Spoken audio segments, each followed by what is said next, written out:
Hi listeners, welcome back to Lola writings. ఏంటి last Sunday my dear నాన్న podcast miss చేసాం అనుకుంటున్నారా?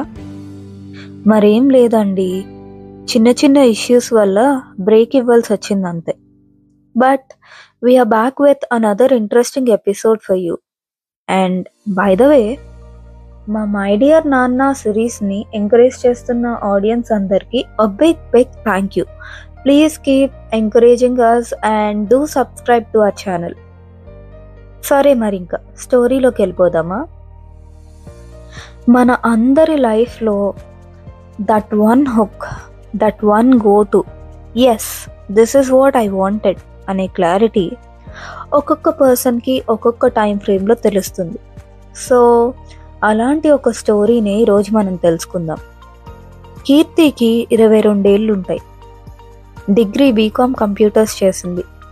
Friends అందరికీ జాబ్స్ వచ్చేస్తున్నాయి, తనకి మాత్రం ఇంకా జాబ్ రాలేదు.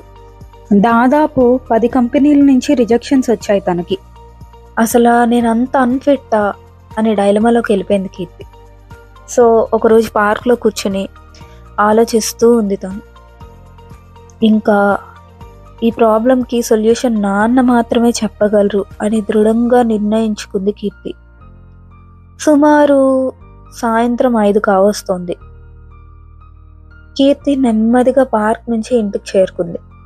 వాళ్ళ నాన్నేమో హాల్లో సోఫా మీద కూర్చుని కీర్తి పబ్లిష్ చేసుకున్న డియర్ మీ పుస్తకాన్ని చదువుతున్నారు. కీర్తి అడుగులు తడబడుతున్నాయి. అయినా నాన్న ముందుకెళ్ళి నుంచుంది. ఒక నిమిషం ఆగిన తర్వాత, నాన్న మీతో మాట్లాడాలి అనింది కీర్తి. పుస్తకం పక్కన పెట్టి కూర్చోమని సైగలు చేశారు కీర్తి వాళ్ళ నాన్న. తనకున్న యాంగ్జైటీ అంతా గమనించారు ఆయన. ఏమైంది బంగారం, జాబ్ రాలేదా అని అడిగారు ఆయన. అవును నాన్న, నాకేం చేయాలో అర్థం కావట్లేదు, నేను అంత అన్ఫిట్టా అని అడిగింది నాన్నని. చిన్న స్మైల్ చేస్తూ తన పక్కనున్న పుస్తకాన్ని తీసి కీర్తి చేతిలో పెట్టారు ఆయన. నువ్వు అన్ఫిట్ కాదు అని నిరూపించడానికి ఈ ఒక్క సాక్ష్యం చాలా అని అడిగారు ఆయన. అయినా నీ గోల్ ఏమిటి? Full time writer. నువ్వు అప్లై చేసింది జాబ్స్కి కదా, కానీ నువ్వు అప్లై చేయాల్సింది అది కాదు కదా. Poetry foundation, one story, Harper Collins etcetera, ఇవి కదా నీ టార్గెట్స్. నీది కాని చోటులో నిన్ను నువ్వు వెతుక్కోవడం గమ్యం లేని ప్రయాణం అవుతుంది కీర్తి. అది గుర్తుపెట్టుకో. నీకు జాబ్ వస్తే చేసుకో, కానీ రాలేదని నిరాశపడి ఉన్న కళని కోల్పోవడం ఖచ్చితంగా నీ తప్పే అవుతుందమ్మా. I will rise beyond my odds and shall prove I am better and better with each passing day అని డియర్ మీలో నువ్వు రాసినప్పుడు చాలా గర్వపడ్డా. కానీ నీ రాతలు నీకు కూడా వర్తిస్తాయని గుర్తుపెట్టుకో. నీకు గుర్తుందా, 3 penny రివ్యూస్కి నీ పోయట్రీ పీసెస్ అన్నీ పంపించావు, వాళ్ళు రిజెక్ట్ చేశారు. మళ్ళీ అప్లికేషన్ కోసం వెయిట్ చేసావు, అప్లై చేసావు. ఇది అప్పుడే 3rd year. వాళ్ళు రిజెక్ట్ చేసినా వాళ్ళకి రాయటం మానేసావా? లేదు కదా. అదొకటే కాదు, ట్రెడిషనల్ పబ్లిషింగ్ హౌసెస్ అన్నీ నీ పుస్తకాన్ని రిజెక్ట్ చేశాయి.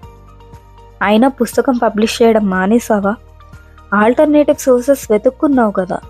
నీకెప్పుడూ ప్లాన్ బీస్ ఉన్నాయి, రిసోర్సెస్ ఉన్నాయి, మరీ ముఖ్యంగా సపోర్ట్ చేయడానికి నేనున్నా. మరెందుకు సంకోచిస్తున్నావు? అదంతా పక్కన పెడితే అసలు నీకు జాబ్ ఇంపార్టెంటా లేదా రైటర్ అవ్వడం ఇంపార్టెంటా? ఒక 1 week టైం తీసుకో, బాగా ఆలోచించు, ప్రోస్ అండ్ కాన్స్ అన్నీ రాసుకో, అప్పుడు మళ్ళీ మాట్లాడుకుందాం అన్నారు కీర్తి వాళ్ళ నాన్న. మరి అసలు కీర్తి ఏం చేసింది, ఏం చూస్ చేసుకుంది, ఇదంతా మీరు తెలుసుకోవాలనుకుంటే స్టే ట్యూన్డ్. మళ్ళీ నెక్స్ట్ ఎపిసోడ్లో కలుద్దాం. అంతవరకు బాయ్.